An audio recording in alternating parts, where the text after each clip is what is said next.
मंडला जिले में एक बार फिर सरपंच और रोजगार सहायक की तानाशाही का मामला सामने आया है, जिसकी वजह से गरीबों के पक्के मकान का सपना अब सपना ही लगने लगा है।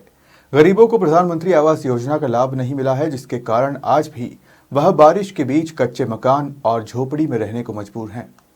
देश के गरीब तबके के लोगों का पक्के मकान का सपना पूरा हो, इसके लिए प्रधानमंत्री आवास योजना के तहत उनका पक्का मकान बनाया जा रहा है, जिसमें शासन के द्वारा उन्हें आर्थिक मदद की जा रही है। इतना ही नहीं, मध्य प्रदेश के मुख्यमंत्री डॉक्टर मोहन यादव ने एक जनसभा को संबोधित करते हुए कहा था कि मध्य प्रदेश में किसी का कच्चा मकान नहीं रहेगा। प्रधानमंत्री आवास योजना के तहत एक बार फिर सर्वे किया जा रहा है, जिसमें योजना से वंचित हितग्राहियों को इसका लाभ दिया जाएगा। वापस से सर्वे हो रहा है। जो गरीब आदमी का घर का मकान पक्का नहीं है, आप में से किन किन के मकान पक्के बन गए, हाथ खड़े करके बताओ। माननीय प्रधानमंत्री आवास योजना के अंतर्गत आप जिनके बचे हैं, दोबारा सर्वे हो रहे हैं, एक भी व्यक्ति नहीं बचेगा जिसका मकान कच्चा रहने वाला है। जोरदार अभिनंदन माननीय मोदी जी का करें।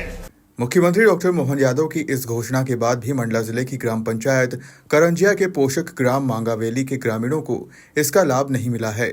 ग्रामीणों ने इसकी मुख्य वजह सरपंच और रोजगार सहायक की तानाशाही बताया है। ग्रामीणों का कहना है कि जिस हितग्राही का नाम प्रधानमंत्री आवास योजना में उन्हें भी कहा जा रहा है कि बाद में उनका नाम आएगा। इतना ही नहीं, ग्रामीणों ने रोजगार सहायक पर पैसे लेकर पीएम आवास स्वीकृत कराने का आरोप भी लगाया है।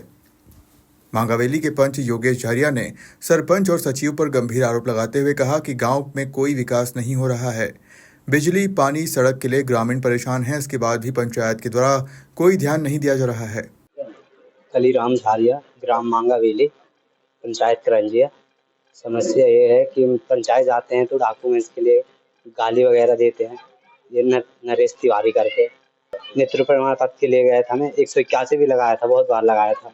तो अभी उसमें प्रधान हुआ है, अभी बहुत जनपद से मिला है जाकर मेरे को, तो जाता हूँ अभी भी, तो बीच में चमकाते रहता है, कुछ डॉक्यूमेंट्स के लिए तो गाली देता है बहुत सारा। ये वो सरपंच भी था वहीं पे, पंचायत में बहुत सारे पब्लिक भी थे, पब्लिक मेरे को समझाए दे देंगे, तो मैं समझदारी से अपना आ गया था।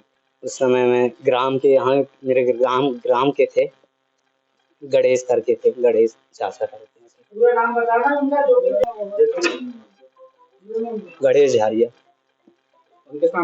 हाँ वो भी थे और बहुत सारे थे, और सचिव लोग भी थे, और जो वहाँ के कर्मचारी लोग रहते हैं वो भी थे। मैं योगेश झारिया बोल रहा हूँ, ग्राम पंचायत करंजिया, ग्राम मांगावेली का रहने वाला हूँ मैं। मेरे को समस्या बहुत सी है। सरपंच, सचिव, ये सारे 5 साल से 3 साल से कर रहे हैं पूरा कार्यकाल, बाकी मेरे ग्राम में कोई प्रकार का कोई लाभ नहीं। ना किसी किसान को लाभ है, ना किसी हितग्राहियों को लाभ। जो भी मिलता है सब पूरा पताया जा रहा है। ना मेरे ग्राम का कोई कार्य, विकास का कार्य नहीं किया जा रहा है। प्लस न स्ट्रीट लाइट लगाए, ना कुछ नहीं, और पूरा पैसा हड़प कर रहे हैं। पूरा आदर्श ग्राम भी हटा दिए। क्या वजह है उसका पूरा छानबीन मुझे चाहिए शासन से कि भाई क्या समस्या है जो हमारे यहाँ का आदर्श ग्राम को हटाया गया है। प्लस दूसरी बात यह है कि पूरा विकास हमारे यहाँ से वंचित क्यों किया जा रहा है, हमें ये बताया जाए। और हमें हिसाब चाहिए पूरा मांगावेली का, इतने दिन से क्या कार्य कराया गया, क्या नहीं कराया गया, ये टोटल हिसाब चाहिए हमें। सहायक सचिव नरेश तिवारी से, प्लस सरपंच से, सचिव से, और ग्राम सभा आज 2 साल से हो गया ग्राम सभा में बैठते नहीं है ना। तो ये सारी समस्याओं का निदान होना चाहिए जनता तक। भाई हमें गाली गलौच रोज पड़ रहा है। मेंबर बने हो, क्या किए आज तक, क्या काम करवाए जनता के लिए, है ना। तो ये सारी समस्याओं का हल होना चाहिए हमारे, तब हमें आनंद आएगा। भाई पूरा कार्य किया जा रहा है बगैर ग्राम सभा किए, पूरा कार्य। अब ये खेत तालाब बनाया गया है, वो लोग दिल्ली में मर गए, उनके नाम से वो खेत तालाब बनाया गया है। लोग यहाँ रहता नहीं, वो कब से मरा हुआ है, और यहाँ जिंदा आदमी का काम नहीं होता, और पूरा मशीन से कार्य हो रहा है। ऐसी थोड़ी होना चाहिए ग्राम में काम। ऐसी होनी चाहिए कि जनता के हित में और जनता के भलाई के लिए। हमें एक पैसा नहीं चाहिए उनके, हराम में ना एक पैसा मांगते हम, ना मांगेंगे। हमें जनता के हित में काम चाहिए। उनके बीच में काम करेंगे तब हमें पैसा कमाएंगे। हम उन्हीं के साथ मजदूरी करके ही पैसा कमाना चाहते हैं, ये नहीं कि हराम का रुपया चाहिए हमें। सरपंच का क्या कहना, आज 15 दिन में हो जाएगा, 16 दिन में हो जाएगा।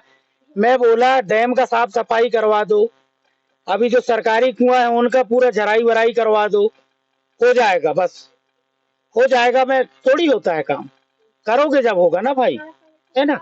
अब पैसे हमें दोगे मेंबरों को, तब हम जनता तक पहुंचाएंगे कि मजदूर से गाली खाते रहे, मार खाते रहे, पैसे ही नहीं मिलेगा तो 1000-2000 का काम करा के हम जनता से गाली जूता थोड़ी खाएंगे भैया। हमें तो उनका भुगतान भी तो समय में होना चाहिए, है कि नहीं। ये सारी आवाज है।